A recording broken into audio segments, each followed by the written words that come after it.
Welcome to Voices from the Field podcast presented by Extra Innings Softball, where the stories are real, the conversations are honest, and the game goes way beyond the field. We're bringing you insight, inspiration, and all things softball from the people shaping the sport. Welcome back to another episode of Voices of the Field from Extra Innings Softball. Today isn't even work for me. This is just fun. I am joined by a legend of the game. She might not think so, but I think so. I know if I don't introduce her that way, my daughter will very much be upset with me, even though my daughter's not happy with her right now. We'll talk about that later. But this is Miss Danielle Gibson Whorton. I'll go ahead and include that in because I like your husband. You guys got a beautiful baby, so I've got to do that. Let's just talk about her career. Like, I need to say that she played for SoCal Athletics. Then she played her last year for SoCal, I think it was, SoCal Athletics Mercado. She signed with Arizona State, but then she finished at the best place, I think. And I can personally say that at Arkansas. Started the program, kids going back full circle. She played for Coach Deifeld there for 4 years, and she got that extra year because of COVID. So anything good came out of COVID, it would be that. Let's see what else. She played in AU recently, so she's done all that. She's a tremendous hitting coach.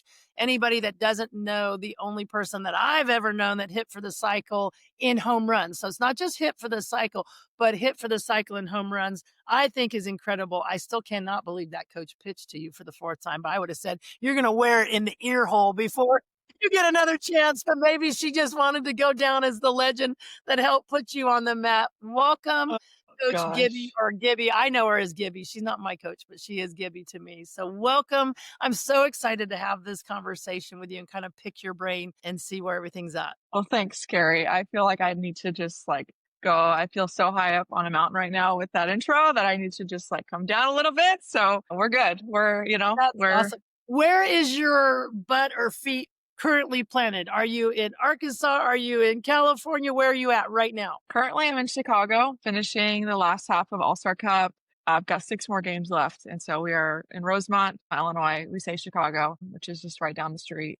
But yeah, so Chicago currently. We're fans in the hotel room behind me, and we're just cool. That's so ready cool. to have our roots planted and kind of get life going back on track. That's so awesome. So let's talk about this pro league a little bit right here. AU, everybody's seen it. It's really been cool to kind of watch where this kind of first season is. Probably cooler to me because I don't even know if you know, but back in 1993, so very shortly after my playing career, I was picked up with John Cole, the Cole family. But it was then called the WNPF, I believe. And they had 2 teams. I played on the Stars. I think it was the Stars and the Comets, really ugly uniforms. But at that time, they were taking, believe it, you're going to laugh at this. They took what they thought was the best of baseball and the best of softball and married it together as a game with these 2 teams. So we were pitching from 49 feet with 11-inch ball, playing on a baseball field. So there was leadoffs. So here I am, this stupid pitcher trying to figure out pickoffs. I'm like, it's impossible. Like, I can't engage and do those things. But it was really a fun summer. So they traveled us to New York, Colorado, Illinois, Arizona. I think we played maybe 6 different weekends, and they brought all these businessmen and people, I guess probably potential sponsors of it, to say, do you love the game? All this kind of stuff. And I think it's so cool to have been a part of that part of it. Charmel Green played with me. Allison Stoll played. We had some great people that played back in the day during that. And we had a lot of fun. We probably had more fun because we were trying to learn how to play a new game, and it was really different. And then I actually coached in the NPF when I was the Washington Glory coach, and that went to the Pride and stuff. So it's been really fun for me to watch the game evolve, and probably the most rewarding to see the actual game that I think is the best game there is be the one that's being played in where you're at right now and what you're doing. And to watch the level of talent that you guys have out there, it's remarkable. And it is remarkable and been very sad for me because I don't even think that a lot of these softball players hit their peak till they're 26 if they were really, truly training. So before these young women at the Oklahomas, the Arkansas, all those things are out there, they're just starting to reach their peak.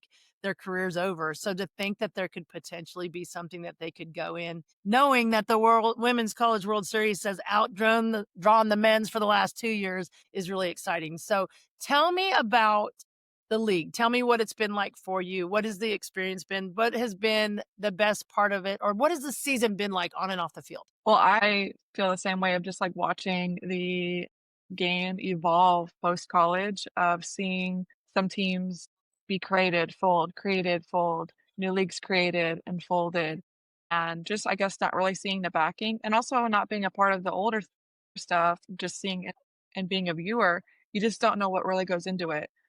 And I'll tell you this, the fact that we have the MLB backing AUSL right now is obviously a really good sign, but they're excited about it. And that's an even better sign. It's like, we know that this just isn't like a donation or like a tax write-off. Honestly, like, for a huge successful organization, it's not just something that is like I guess, a safety project or something that they want to do just because it looks good on paper, that they're genuinely excited about it. And that is exciting to know that I was a part of year one of AUSL and the building of something that has such excitement around it. The team piece was something that, as somebody who's played in this type of league where you have captains and you're on different teams every single week and you're just fighting for yourself, you have your own individual work ethic.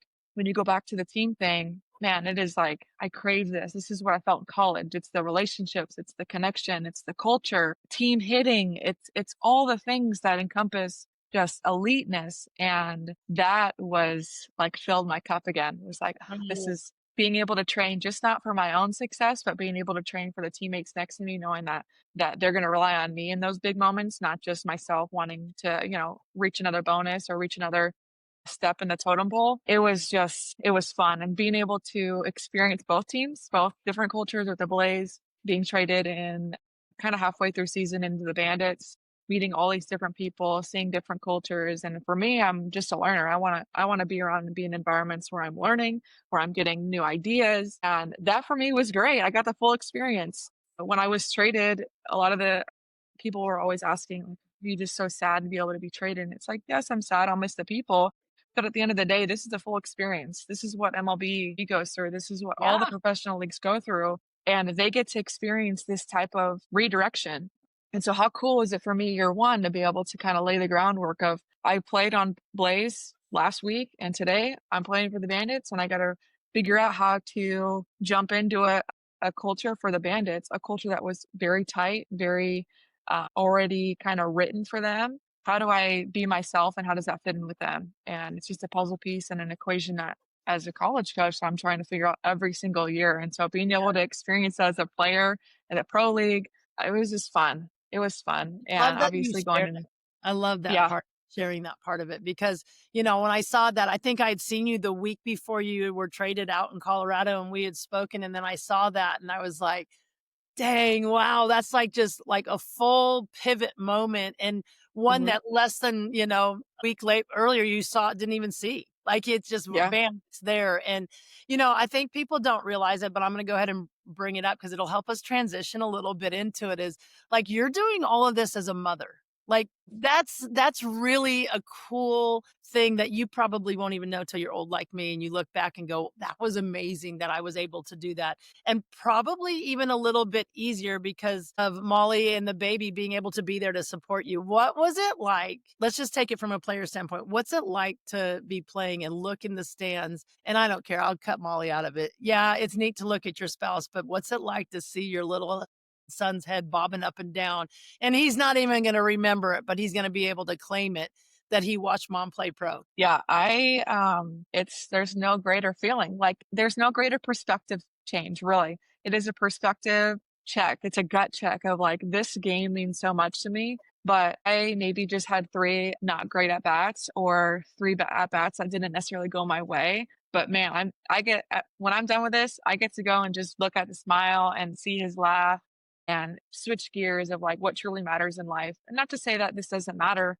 It's important to me, so it matters. But at the end of the day, my son, my husband, my son is it's just why I'm here. It's why I'm here on earth. It's being a mother is just a calling. And you just have this identity shift when you're a mom, you are like, my softball player or my mom? Am I a teacher or my mom? Am I, like, what? And you can do all of it. You can do all of it. And that's the biggest thing that I've wanted to share with people is like, you are a mom and you wear other hats. And this is a hat that I'm deciding to wear right now.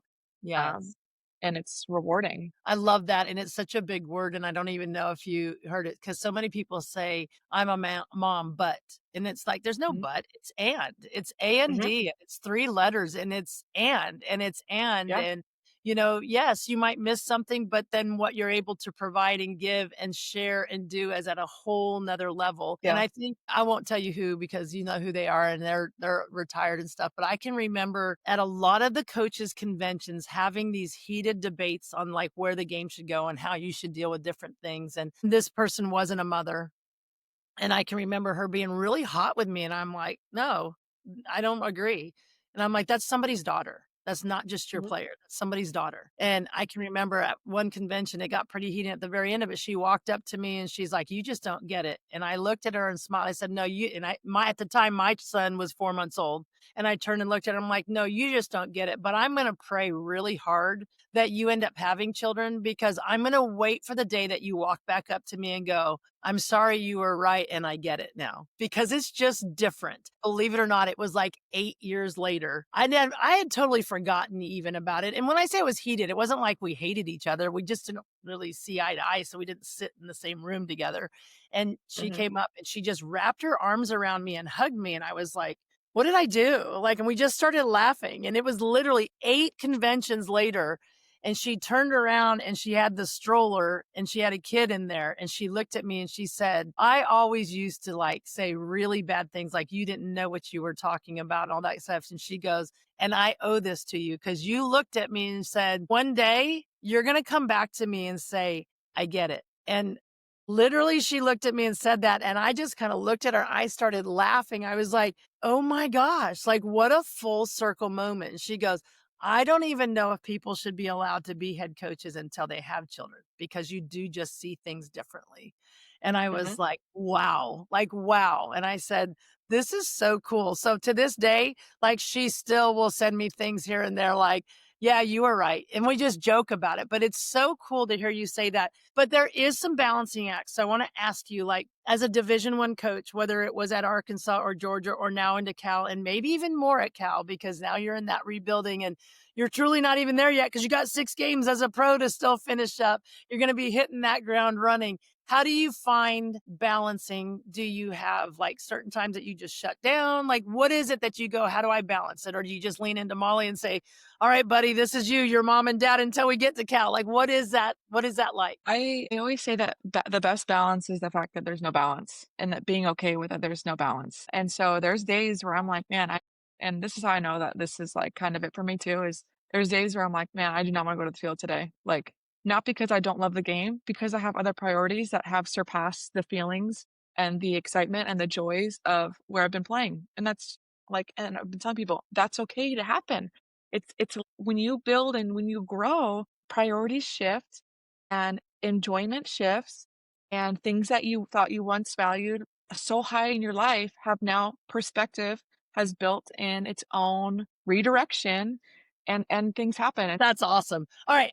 So let's start with this question. I'll kind of refocus. What's been the most surprising or the most fulfilling of being a softball mom, coach, and now I add player at the same time? What's been the absolute most fulfilling for you or surprising? Well, I'll say as a coach, first going through postpartum pretty early and pouring into the girls and also my newborn baby was the hardest thing. And so that really surprised me in how much you give. Like, obviously, when you're pregnant and you're like, "Oh, I have to take care of this baby," and like you have all these ideas of like what it's gonna be like. So taking care of an individual is crazy. And then the perspective change of like to your point about being a head coach and having children when you can care about somebody's daughter like they are your own daughter. Absolutely. Um, a different type of feeling. So pouring even extra into those kids, and it's like I'm pouring, I'm pouring, I'm pouring, I'm pouring, and then coming out to play, it's like, oh my gosh, I get a little bit of me back,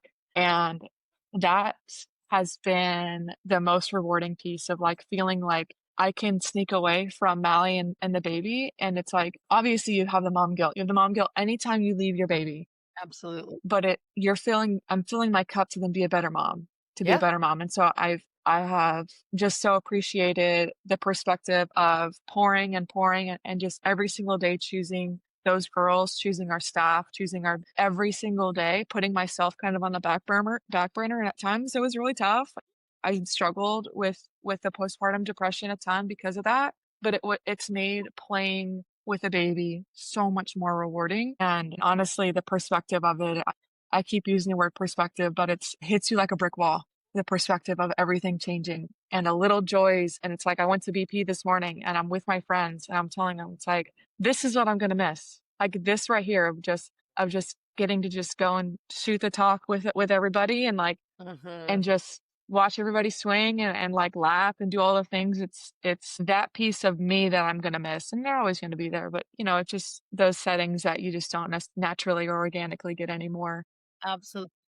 You'll miss it for a little bit, and then I'm gonna tell you, your midget's gonna start swinging and start doing Hmm. something, and then all of a sudden, you don't even know how much better batting practice is when you're throwing it to your own kid and they're hitting. Like, all of a sudden, you're like, Totally. "I can't even believe that I missed my batting practice, like, this is cool," even when they're swinging and missing and the helmet's falling off, it's there is no greater feeling or reward. So, We'll the see. question is do you feel like motherhood, has made you a stronger coach? And you've kind of alluded to that. Or do you feel like it's changed the way you train yourself, or even how you feel like you'll manage or coach future athletes? Yeah, I definitely think it's changed how I view talking to the girls too. Not that before I was this like hard, like it's just not me either, but I think understanding how people learn, how people receive messages, and a big thing is just like the culture piece is how do we build a culture? How do we build a foundation amongst all of these personalities? How do we value each personality? Because I think about him and I think about, well, like what's his personality going to end up being? And how can we influence him to just be his authentic self all the time?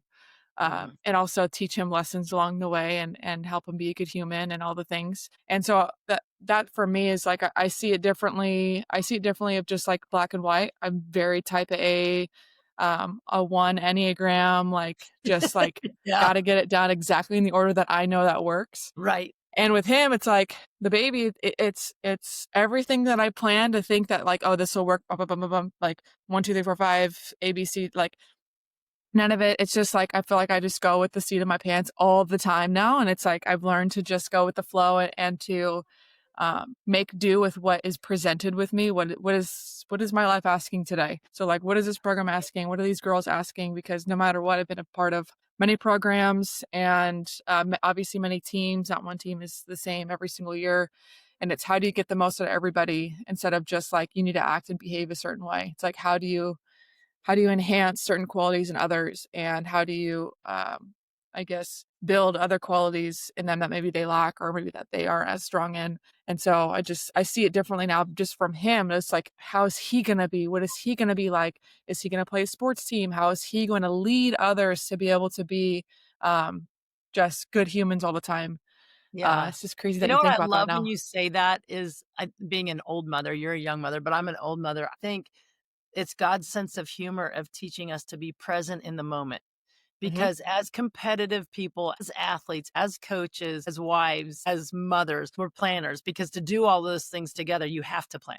But Hmm. I think it's God's way of just throwing in a little kid in there, like a little crumb snatcher, what I call him, that just like throws it all up. And then you realize that God's painting a better picture than you could. And the story's better and it's more brilliant. And it's less wasted time because it's not my way, it's his way. And, Right. I think that's so cool to hear you say that. And it brings back a flood of memories for me to go, man, I screwed up so many things, but how beautiful was it through the story of it, to the two Hmm. little humans that are out running around that God chose me to mess up or create or help with or whatever it Amen. was, and I think Yeah. that's the coolest thing. So, all right, let's get off motherhood because I can talk about that forever. Let's just switch tracks. It's hot topics for softball. It's what all the audience loves to hear, all the people. Um, thought processes, opinions, and stuff. And obviously, I think you were kind of in the middle and the beginning of the NIL. It's too bad you weren't maybe 5, 7, 8 years younger so that you could be benefiting from all of those things through the processes. What is your take on the NIL, excuse me, that you feel like that you're seeing the biggest impact in today's players and or even in recruiting? I think it's the slim opportunity that you can change your family's life. That is what I see amongst everything. And as being a coach, coaching against some of these universities that have the money, that have the funds and the means to recruit the best talent, it's tough to go up against them. But as just a human and as somebody experiencing this for women and collegiate athletes, it's like this is life-changing money for some of these kids and some of these families. And so as competitive as I am to be able to want every great kid, it's like they get the opportunity to change their family's life. And I mean, just for like Kennedy, for example, like how amazing is that opportunity? Just one person, it opens the door of like, maybe that could be me in the future for some of these younger kids. Absolutely. I didn't take a ton of opportunity with it when it was 1 year, like 6 months of my last year. And I am like softball. Like I don't do a ton. Every day my husband's like, man, you really should have taken advantage of that social media presence that you can have. And I'm like, I just also like a little bit of like just people to wonder, what is she doing? You know, like I don't need my whole life out there where, but I know it makes money, and I know that the content is just our life now. It's 2025 You just made me content. sit there and like blow up. I'm like, what if you and we get the other mamas out there, we do a social media thing and take advantage of it and build a social presence on moms and softball moms. Yeah. So this is fun. So let's switch to, because I can't wait to hear your opinion. I've got my own. Let's talk transfer portal. What are your thoughts on it? Good, bad, ugly, or indifferent? How is it changing the landscape of college softball? Not just athletics. We'll just keep it to softball. And how will you utilize it, not utilize it? Where do you see it in the recruiting? This topic is always funny to me because I feel so indifferent about certain aspects about the transfer portal, but I can't deny I'm a product of the portal. And a product of the portal when it first opened, like literally was like, what even is this like softball portal thing? Like, what is this transfer portal? Like, is it just the same sheet, or is it like what, you know? And so I was probably one of the first few athletes to go on it in the softball aspect. And I remember going through it and feeling like in the moment, telling myself this was made for me in my experience and my college softball experience, and feeling like this softball portal, transfer portal was literally my saving grace. It got me to Arkansas, and that's not necessarily a school that I probably would ever, like I joke with this with Coach D. It's like, would I've ever considered out of high school, just because I was recruited in the 9th grade. And then Coach D wasn't there, and it was like just this different vibe of University of Arkansas. And so I feel like if I didn't end up in the portal, I wouldn't have ended up at Arkansas, obviously. I wouldn't have met my husband, wouldn't have my kid, I wouldn't have the career that I had. Maybe I would have, but you know, and stars aligned there. But I value the portal differently now as a coach than as a player. I think when I saw a lot of players as a player leaving just because of wanting immediate playtime, wanting immediate changes in their own career, I just didn't understand as a worker. I didn't understand not wanting to work as hard as I could and then reap the benefit later. Now, as a coach, I value it with the immediate impact that it has on a program. You can change your program within, like, this past year, it's like we had Courtney Day come in January. It's like you can change your program within 6 months just by adding a few good humans and really good athletes. And so I value that aspect, and I'm sure that we'll be able to value that at Cal, with where we're wanting the program to get back to, the historic championship program that it is, and that it deserves to still be. And I think any program uses it now. I think when you use it right, when you find the good kids and the good people, and obviously the proven talent that is in there, it's just a tool for you to be able to make immediate impacts in a program, especially when you're kind of starting from the ground up too. So Yeah, absolutely. I love that thought process. And, I laugh, everyone laughs at me because I say I compare the portal to the welfare program. Like, I think the welfare program was created for the right reasons and for the Mm-hmm. right things and for the Mm-hmm. stories like you in the transfer portal to make those good stories. There's two folds that I say that the parts that I don't like about it is the first thing is I think it handcuffs a lot of coaches of really breaking down some of those young athletes at 18 coming in and saying, we're going Mm-hmm. to break you down to build you to this point. Or maybe of an athlete that thinks they should be playing more, that there's not that work. If they're not a worker and see the value of what that is, it makes for a quick exit a lot of times. And Mm-hmm. they end up a lot of times either one, picking a school that they didn't do enough research to that creates it, or two, running from something that they're going to run again and run again and run again. And they end up playing in four different Mm-hmm. things. I Right. hope that in the renaissance of all the changes of everything going on, maybe there's a financial obligation from the institution that athlete's going to, whether it's a 20,000 or 50,000, whatever you can put any monetary on it, that they're willing to pay to the institution that invested into that athlete for a year, 2 year, 3 year, whatever it is. Mm-hmm. Obviously, fifth year graduates like Courtney Day and stuff are completely different than what Right. some of those other ones are. That then maybe some of those transfer portals will think before they go in, because I think Mm-hmm. a lot of them go in, not necessarily your power four elite athletes, but most of those athletes going in, let's be honest, they already have an idea 3 or 4 places they're looking to go before they go in there too. Yep. It's for all Yep. the other ones that go in thinking that there's grass is greener on the other side, and then they never leave or play again. And that's the part that I don't like. So that's what I'd Mm-hmm. like to think. And I'd love to see it. Like, there's a lot of kids that might be that 25th person on a power four program that could go be an immediate impact at a mid-major and go Mm-hmm. prove themselves and then go from there. And I know the mid-majors go, I don't like that. But if there was a financial thing that they were willing, that you got a great player you would have never gotten, and Mm-hmm. if they do choose to leave, then you also will have a financial benefit that you're pouring back into your own program. So there's a lot of thought Right. process from that. I Right. would like to see that it's not something that can be happen like every year. I don't like that it's portal, but it is what it Yeah. is. And I don't know if we'll ever put that genie back in the bottle. And I think Mm-hmm. it puts a lot of onus on the recruits and their parents to do your research on the schools, because there are Right. schools that I will not call out, but that are portal U. Like, if Mm-hmm. they're really like the junior college of the Power Four, and it's pretty Yep. easy to see, and you can do your own investigation. And I think the thing that you keep saying that hits it on the head is you got to look at the good human side of things, and what are you Mm-hmm. surrounding yourself with? Because like Mm-hmm. I told Macy, I expect her to pick a place to go to school before she picked Arkansas. One, look at it that the chances are good chance you'll end up living there your whole life. Mm-hmm. Because most people end up living where they go unless you get into coaching, like you and I both did, Right. which is a crazy scenario. But you end up living there. You're going to find your spouse most likely there. So you got to really like where you're at and know that, Mm-hmm. I always kept saying, quit looking at the football games. I want you to put in perspective that that's 20 days of your entire career.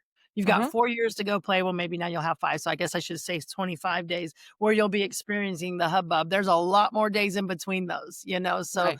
bells Right. and buzzers can't matter. And the people you're going to surround yourself with, and your coaches and your teammates, are going to become your family. And it's got to be people that you want to spend time with, because if not, then you will end up in the portal. But I kept saying, like, I want you to use this when you're making these decisions, like you're practicing of choosing who you're going to marry. Mm-hmm. Because once you do Yeah. it, you're stuck. Like, from my Yeah. standpoint, you're stuck. You're going, I don't want to hear. Now, if you decide you want to be a marine biologist and you're at Arkansas, I'll probably have to embrace the fact that you've got to go into the portal, because Beaver Lake is not going to fulfill that. But Yeah. in Yeah. the No. process of it, like, you're stuck. Like, you're stuck. As far as we're concerned as a family, you're there, whether you're playing or Yeah. whether you're not. That's in your control.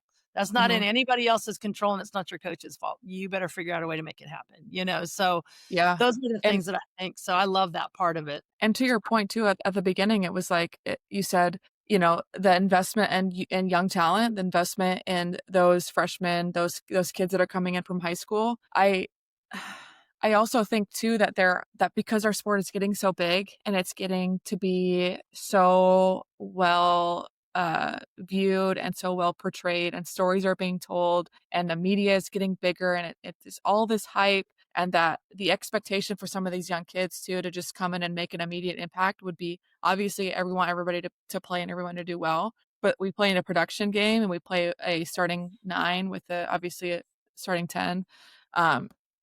And you just hope that you can get some of these kids with a bird's eye view perspective, and teaching them that if your time isn't right now, let's go to work as much as we can, because if we can continue your progression and your development.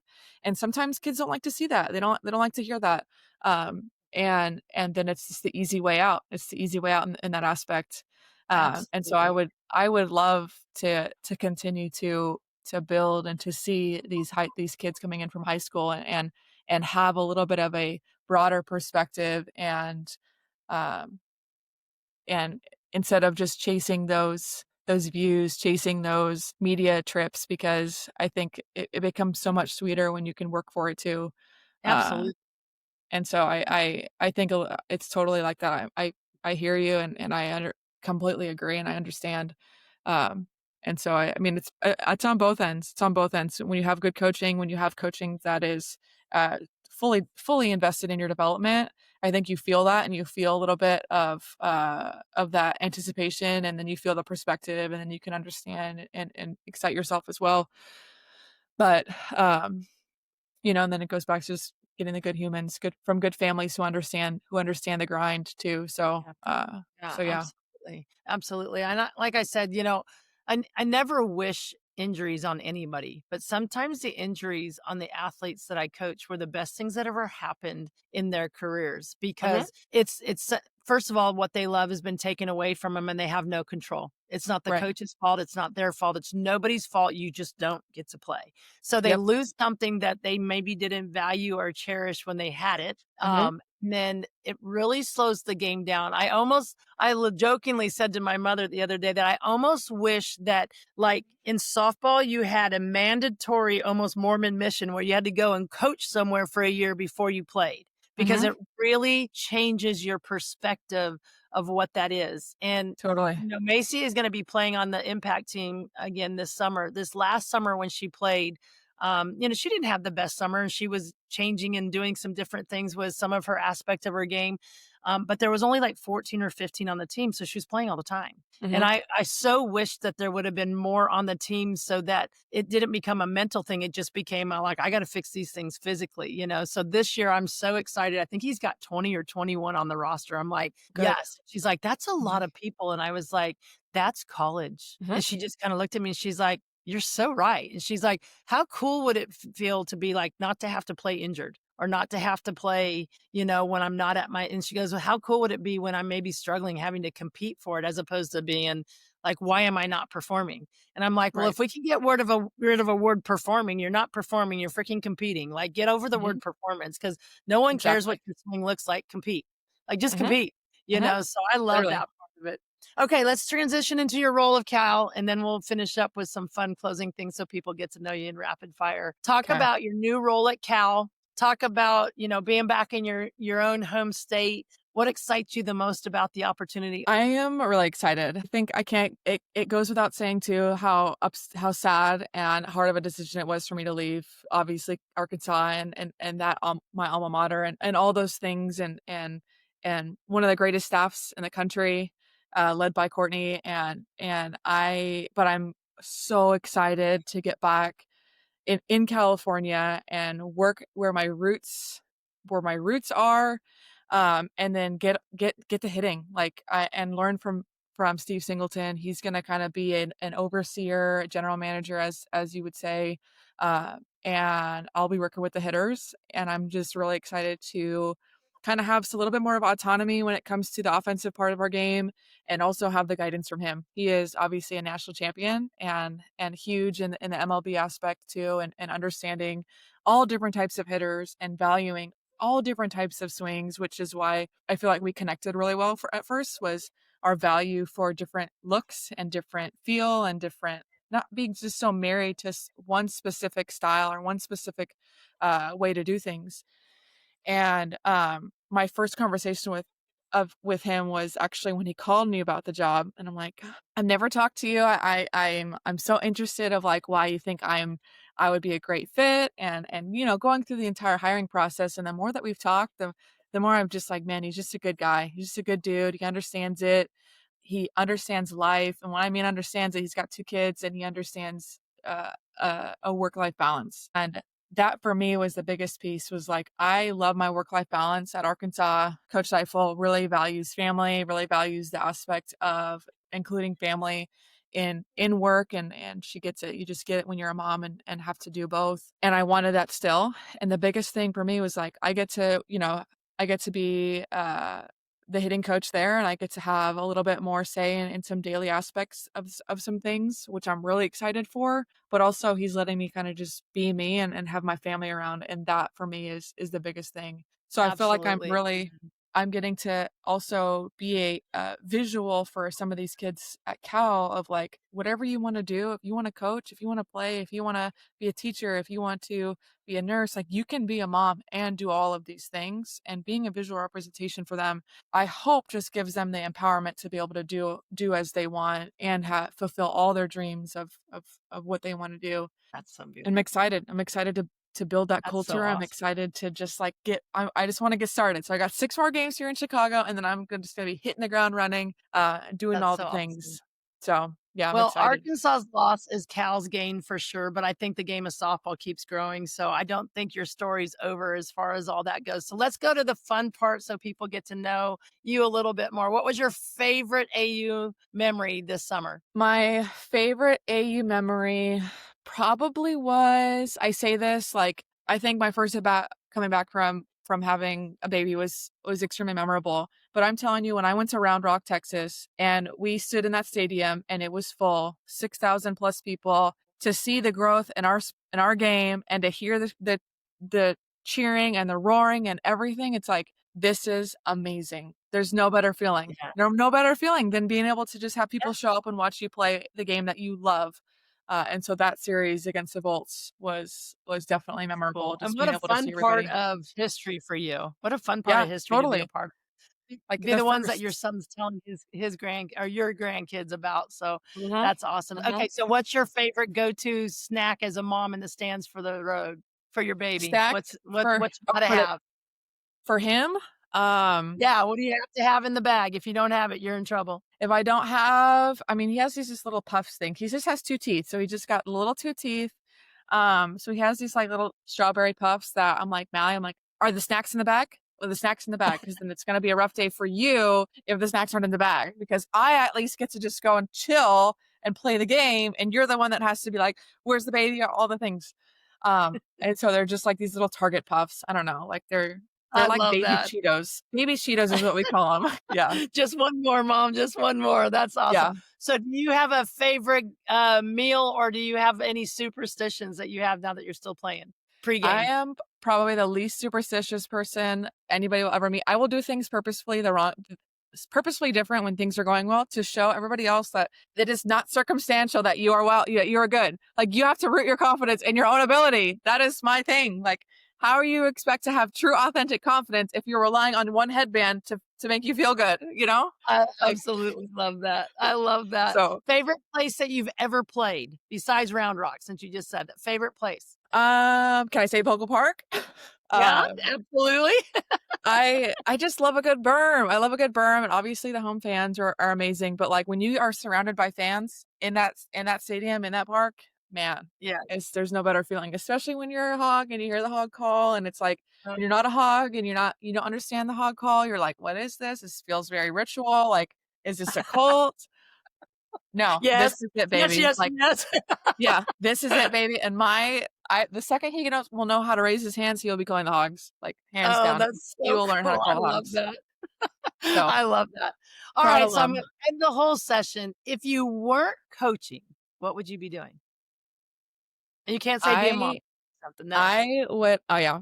I feel like I'd be in some version of cosmetology. I love hair. I watched my mom do hair my entire life, and I love that aspect. I love getting ready and being girly and all the things that come with that, and I love making people feel good about themselves. So I feel like some type of like hair school, makeup, all the things. Bridal. Well, you definitely have the head of hair to practice with, because you've got that long hair. That's Macy's like, I want Gibby's hair. I'm like, you have Gibby's hair.